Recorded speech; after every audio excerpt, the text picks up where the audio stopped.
दोस्तों क्या होगा अगर मैं आपको कहूँ कि आपके 14,000 रुपये मात्र 5 दिन में 21,000 हो सकते हैं। जी हाँ, ये पॉसिबल है। और पॉसिबल कैसे है, इसके पीछे रीज़न है। और वो रीज़न ये है कि भारत कोकिंग कोल का जो आईपीओ है वो कल से ओपन होने जा रहा है और इसका जीएमपी फिलहाल में 50% चल रहा है। यानी कि चांसेस है कि लगभग 50% के या 40% के आसपास में ये लिस्टिंग गेन दे। क्यों? क्योंकि स्टॉक का काफ़ी ज़्यादा हाइप बना हुआ है, क्योंकि पीएसयू स्टॉक है। और पहली चीज़ कि 2026 का जो ये हमारा 2026 है उसका ये फर्स्ट आईपीओ है और वे भी गवर्नमेंट का आईपीओ है। पीएसयू आईपीओ तो गवर्नमेंट बैक्ड आईपीओ है, ठीक है। तो इसलिए इसका पूरा हाइप बना हुआ है, ठीक है। और चांसेस है भी कि लिस्टिंग गेन भी बढ़िया हो। तो इस आईपीओ के बारे में पूरा हम डिटेल्स में जानेंगे कि एक्चुअल में ये कंपनी करती क्या है, क्या ये कंपनी प्रॉफिटेबल है, क्या इसका कुछ फ्यूचर ग्रोथ है या नहीं है, अगर हम लॉन्ग टर्म में जाते हैं तो क्या हमें बढ़िया रिटर्न मिलेगा, एवरीथिंग हम इस अपने वीडियो में डिस्कस करेंगे। डिस्कशन शुरू करने से पहले अगर आप हमारे चैनल पर नए हो और अभी तक ब्राइटेस्ट के चैनल को सब्सक्राइब नहीं किया है तो चैनल को सब्सक्राइब कर ले और बेल आइकन को भी प्रेस कर दे, ताकि फ्यूचर में कोई भी अगर हम इंपॉर्टेंट वीडियो यहाँ अपलोड करते हैं ना उसका नोटिफिकेशन आपको एट ए टाइम मिलता है, ताकि आप टाइम के साथ में सही डिसीजन लेके सही पैसा कमा पाओ। और हमारा जो चैनल है वो एवरीथिंग आपको फ्री ऑफ कॉस्ट देता है और टू द पॉइंट रिसर्च करके देता है। जो पब्लिक डोमेन में जो इन्फॉर्मेशन है उसी को रिसर्च करके आपके लिए देता है, ठीक है। तो आते हैं अपने वीडियो पे और इस आईपीओ के बारे में थोड़ा सा डिटेल्स में जानते हैं, ताकि हमें पता चले कि लिटरली में क्या ये हमें 50% का रिटर्न देगा या नहीं देगा। देखो, जीएमपी जो होता है ना, एक जनरली मान के चलो कि ये एक संभावना बताता है, ठीक है। ये ऐसा जरूरी नहीं है कि अगर जीएमपी अगर बढ़िया चल रहा है तो चांसेस है कि जो स्टॉक का प्राइस है वो उसी रेंज में लिस्टिंग हो। मे बी चांसेस है कि 30 से लेकर मान के चलो कि 40 के बीच में लिस्टिंग हो या फिर 20 के बीच में लिस्टिंग हो। फिर भी अगर मान लो कि आपको अगर 4-5 दिन में 20% का रिटर्न मिल गया तो ख़राब है क्या? किसी भी अगर आप स्टॉक में इन्वेस्टमेंट कर रहे हो ना, तो एक बात ध्यान रखना, जो ये 20% से ऊपर का जो रिटर्न होता है ना वो काफ़ी बेस्ट रिटर्न माना जाता है। क्यों? क्योंकि जो बड़े बड़े इन्वेस्टर हैं ना वो कहते हैं कि अगर आपको साल में यानी कि एक ईयर में अगर 20% का रिटर्न मिल गया कहीं इन्वेस्टमेंट से, समझो कि आपने बढ़िया प्रॉफिट गेन कर लिया है, क्योंकि 20% का रिटर्न काफ़ी बढ़िया में माना जाता है। अगर मान लो कि इस आईपीओ के लिस्टिंग से मात्र 4 दिन में अगर आपका पैसा 30% भी अगर लिस्टिंग गेन मिले तो बढ़िया ही है ना, ख़राब कौन सा है। तो इसीलिए इस आईपीओ का काफ़ी ज़्यादा हाइप बना हुआ है। अब इस हाइप के पीछे तो रीज़न होंगे ही, क्योंकि गवर्नमेंट बैक्ड है। तो थोड़ा सा हम पहले तो आईपीओ डिस्कस करने से पहले थोड़ा सा आईपीओ के बेसिक्स को जानते हैं कि आईपीओ एक्चुअली है क्या। देखो, जो ये आईपीओ है ना generally offer for sale IPO है, यानी कि गवर्नमेंट का एक ना इनिशिएटिव चल रहा है डिसइन्वेस्टमेंट। यानी कि गवर्नमेंट के जितने भी पीएसयूज कंपनी है उसमें से गवर्नमेंट अपना डिसइन्वेस्टमेंट कर रही है, यानी कि इन्वेस्टमेंट को वापस ले रही है पैसे के तौर पे, ठीक है। और वहाँ पे पब्लिक को इन्वेस्ट करने का मौका दे रही है। तो उसी के तौर पे ये एक आईपीओ है जो कि टोटली ऑफर फॉर सेल है, यानी कि पैसा कंपनी को नहीं जाने वाला है। पैसा जो है वो टोटल के टोटल इसके अर्ली इन्वेस्टर है। और अर्ली इन्वेस्टर कौन है भाई? तो गवर्नमेंट ऑफ इंडिया, ठीक है। गवर्नमेंट ऑफ इंडिया को पैसा जाने वाला है। टोटली लगभग 10% कोल इंडिया अपना शेयर इसमें सेल करने वाली है और वो टोटली गवर्नमेंट को जाएगा। अब यहाँ पे अगर मैं बात करूँ कि आईपीओ जो ओपनिंग है वो करीब करीब में कल यानी कि 9 जनवरी से ओपन होने वाला है और चलेगा ये 13 जनवरी तक ओपन रहने वाला है। यानी कि 13 जनवरी से पहले तक आप इसमें बिड कर सकते हो, उसके बाद बिड नहीं कर पाओगे, ठीक है। उससे पहले आप ध्यान रख लो, आपको जो भी रिसर्च करना है रिसर्च कर लो और इसमें बिड कर दो, ठीक है। अब इसमें अगर आप प्राइस बैंड की बात करोगे तो प्राइस बैंड यहाँ पे आप देखो, आपको दिखेगा 21 रुपये से लेके 23 रुपये का प्राइस बैंड रखा, काफ़ी छोटा प्राइस है, ठीक है। मतलब कि इतना भी बड़ा नहीं है कि कोई इसमें बिड ना कर सके, बहुत छोटा है, आप इजीली इसमें कर सकते हो, ठीक है। छोटा प्राइस है और करीब करीब मात्र आपको 13,800 रुपये देने हैं। क्यों? क्योंकि एक लॉट में आपको 600 शेयर के लिए बिड करने होंगे, यानी कि 13,800 रुपये लगेंगे अगर आप कैलकुलेट करोगे तो। और इसी 13,800 पे आपको जो भी लिस्टिंग गेन मिलने वाले हैं वो लिस्टिंग गेन मिलेंगे, क्योंकि आपको तो दिख ही रहा है जीएमपी करीब करीब में 50% के आसपास चल रहा है। क्यों? क्योंकि यहाँ पे आप देखो 11.50 रुपये जीएमपी अभी करंट में 8 तारीख के हिसाब से चल रहा है। अब मे भी चांस है कि अगर आईपीओ ओपन हो, ठीक है, अभी तो इसमें किसी ने बिड किया नहीं है, जो इसमें इंस्टीट्यूशन इन्वेस्टर्स ने बिड किया है, जो मार्केट में हाइप बना है उसके बिहाफ पे आपको ये जीएमपी दिख रहा है, ठीक। अब मान लो कि जब ओपनिंग होगा लोग इसमें बड़ी मात्रा में बिड करेंगे तो ऑब्वियसली बात है कि बिड से क्या होता है, जीएमपी जो है ना वो बढ़ता है। तो जीएमपी बढ़ेगा तो ये चांसेस है कि 50 या 60 भी जा पाए, कुछ भी हो सकता है, ठीक है। तो ये जो जीएमपी है ये आपको सिर्फ एक इन्फॉर्मेशन देता है कि हाँ क्या अभी मार्केट में सेंटीमेंट्स चल रहा है, ठीक है। लिस्टिंग तो एक्चुअल लिस्टिंग गेन से ही पता चलेगा कि क्या होने वाला है, ठीक है। तो ये तो हम यहाँ तक आईपीओ के बारे में समझ गए। अब हम बात करेंगे कि बेसिकली ये कंपनी एक्चुअली में है क्या, ठीक है, ताकि उससे आइडिया लगे ना। अभी तो हमने आईपीओ को डिस्कस कर लिया, अब हाँ बेसिक कंपनी के बारे में जानते हैं। जनरली अगर मैं बात करूँ तो कंपनी जो है वो करती यूँ है कि जो कुकिंग कोल है ना उसको वॉश करके लगभग जितनी भी स्टील की कंपनियां हैं जो स्टील मैन्युफैक्चरिंग करती हैं, ठीक है, स्टील की, उनको ये सेल करती है। और इसके बिना स्टील जो है वो बनता नहीं है, ठीक है। और इनका मोनोपोली है। बड़ी भी कंपनियाँ जैसे कि टाटा स्टील ले लो, जिंदल स्टील ले लो, जो भी स्टील की कंपनियां हैं उनके साथ में इनका टाई अप है और उनको ये कोल सेल करती है। करीब करीब में नियरली अबाउट इनका जो 80% जो अर्निंग है वो इसी से आता है। और उस 80% में ये जो टोटल जो अर्निंग है वो मात्र 10% कस्टमर से ही आता है। और वो 10% में इंडिया के जो टॉप मोस्ट स्टील मैन्युफैक्चरिंग कंपनियां हैं वही है। तो जनरली आपने समझ लिया कि ये कंपनी करती क्या है। कंपनी के पास में लगभग झारखंड और वेस्ट बंगाल के मिला के करीब करीब में 13 माइनिंग है, ठीक है, जिसमें से ये माइनिंग करती है, और 5 वाशरी है जहाँ पे ये वॉशिंग का काम करती है, ठीक है।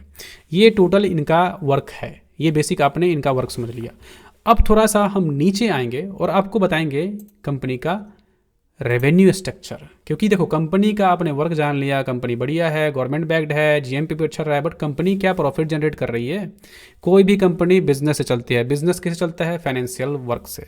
फाइनेंशियल उसका जो डेटा हमें शो करेगा वही बता पाएगा कि कंपनी एक्चुअली में है कैसी। यहाँ पे अगर आप रेवेन्यू की बात करो तो आप रेवेन्यू देखो 2021 में रेवेन्यू कितना था और अभी करंट में जो है रेवेन्यू आपको कितना दिख रहा है। यहाँ देखो आप 6500 करोड़। उसके बाद में 22 में काफ़ी तेज़ी में रेवेन्यू में ग्रोथ हुआ 10,000 करोड़, फिर 12,000 करोड़, 13,000 करोड़, और 25 में अभी 13 के आसपास में चल रहा है। थोड़ा सा गिरा है बट ठीक है, कोई ज़्यादा नहीं है। अब अगर आप प्रॉफिट की बात करो तो यहाँ पे प्रॉफिट माइनस, फिर प्लस, फिर प्लस, फिर प्लस। प्रॉफिट मार्जिन भी ठीक ठाक है, ख़राब नहीं है। डेट तो वैसे ही नहीं कंपनी को, ऐसी कंपनी के डेट कहाँ रहेगा? कंपनी को डेट बिल्कुल नहीं है। यहाँ पे आप देख सकते हो 0 डेट है, ठीक है। कंपनी के पास में डेट यानी कि बिल्कुल नहीं है। तो कंपनी के पास भाई, कंपनी रिच कंपनी है, कंपनी के पास पैसे काफ़ी है, रेवेन्यू ग्रोथ भी है, प्रॉफिट ग्रोथ भी हो रहा है। यहाँ तक तो कंपनी हमको ठीक लग रही है। अब थोड़ा सा हम और भी नीचे डिटेल्स में देखते हैं।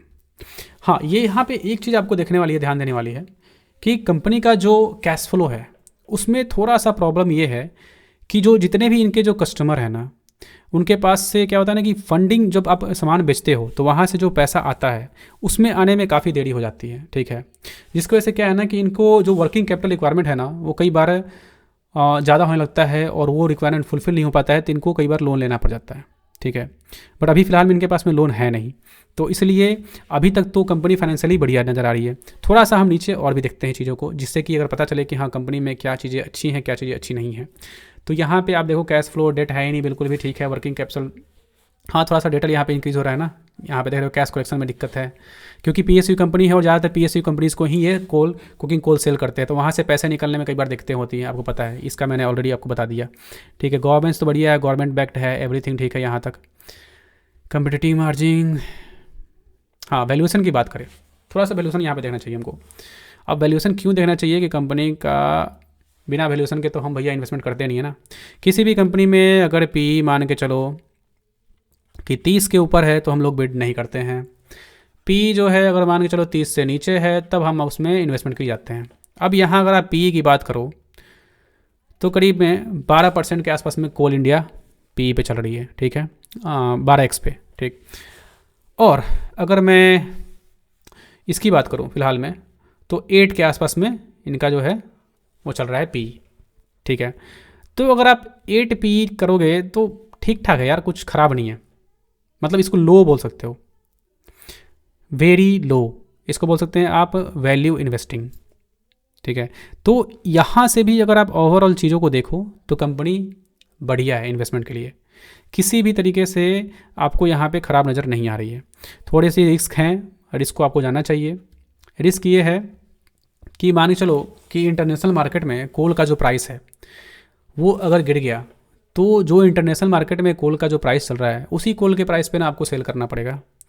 तो इंटरनेशनल मार्केट के रिलेटेड होने की वजह से क्या है कि थोड़ा सा यहाँ पे प्रॉफिट मार्जिन की कई बार दिक्कतें आती है, ठीक है। तो इस चीज़ का थोड़ा सा रिस्क है, बाकी चीज़ें कोई रिस्क नहीं है। हाँ, अब ये कह सकते हो ज़रूर कि मान लो कि 10% कस्टमर के पास से ही इनका 80% अर्निंग आ रहा है, अगर वो 10% में से कुछ कस्टमर निकल के कहीं और चले गए, कहीं और से इंपोर्ट करने लगे, सस्ते जो कोल अगर उनको मिलने लगे विदेश में, वहाँ से इंपोर्ट करने लगे, तो चांसेस है कि हाँ इनका रेवेन्यू जो है घटे। बट ये फ्यूचर की बात है, ये फ्यूचर में क्या होगा ये कोई नहीं जानता। बट अभी करंट में क्या है ना, हमको भैया प्रॉफिट कमाना है लिस्टिंग गेन से, ठीक है। अब लिस्टिंग गेन से अगर प्रॉफिट कमाना है आपको, तो सिंपल चीज़ है, 50% का जीएमपी चल रहा है, 50% का जीएमपी चल रहा है। तो अगर कम भी अगर लिस्ट हो, 20 से 30% तो जाएगा, वहाँ से बेच के निकल जाना है, और क्या करना है, बस इतना ही करना है। तो ये टोटल हमने आईपीओ को डिस्कस किया, ठीक है। जनरली आईपीओ बढ़िया है, इसमें बिड कर सकते हैं। अगर मेरे पास में पैसा होता तो मैं इसमें बिड करता, ठीक है, आराम से 3-4 लॉट के लिए बिड करता और लिस्टिंग गेन का मजा उठाता। मे भी चांसेस है कि लिस्टिंग गेन मुझे मिलता ही मिलता, ऐसा कि नहीं मिलता। अगर देखो जीएमपी अगर चलता है ना थोड़ा बहुत बढ़िया, तो आशा तो मिल ही जाता कि हाँ लिस्टिंग गेन बढ़िया हो, तो यहाँ पे लिस्टिंग गेन बढ़िया की संभावना है, ठीक है। तो ओवरऑल अगर मैं देखूँ तो कंपनी बढ़िया है। बट हमारा जो ये मैं डिस्कस करता हूँ आपके यहाँ पे अपने चैनल पे, ये एवरीथिंग जो है ना सिर्फ और सिर्फ इन्फॉर्मेशन के लिए होता है, एजुकेशनल पर्पज़ के लिए। मैं यहाँ कोई भी आपको एडवाइजरी नहीं देता हूँ, क्योंकि मैं सेबी रजिस्टर्ड हूँ ही नहीं। तो आपको जो भी मैंने बताया उसको एज अ इन्फॉर्मेशन लो आप, एज अ नॉलेज लो आप, नॉलेज गेन करो। और जो भी नॉलेज आपको गेन हो वो आप डिस्कस करो अपने फाइनेंशियल एडवाइज़र के साथ में, और उनके पास में डिस्कस करने के बाद में आपको अगर लगे कि आप इसमें बिड कर सकते हो तो फिर आप बिड करो, अन्यथा आप बिड मत करो। ये ओवरऑल हमारा डिस्कशन था। तो अगर डिस्कशन आपको अच्छा लगा हो तो प्लीज़ एक थम्स अप तो बनता है, और अपने फ्रेंड्स और फैमिली के साथ में भी शेयर करें, ताकि वो भी नॉलेज लेके सही जगह पे सही इन्वेस्टमेंट कर सके। Thank you for watching.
क्या होगा अगर मैं कहूँ कि आपका मात्र 14,500 रुपये, नियरली अबाउट 14,000 रुपये, अगर मात्र 4 दिन में लगभग 50% का return they. Sounds crazy? No, that's correct. It's not sounds crazy, because this can be happen if you do that. Let me discuss. Ah, fuck.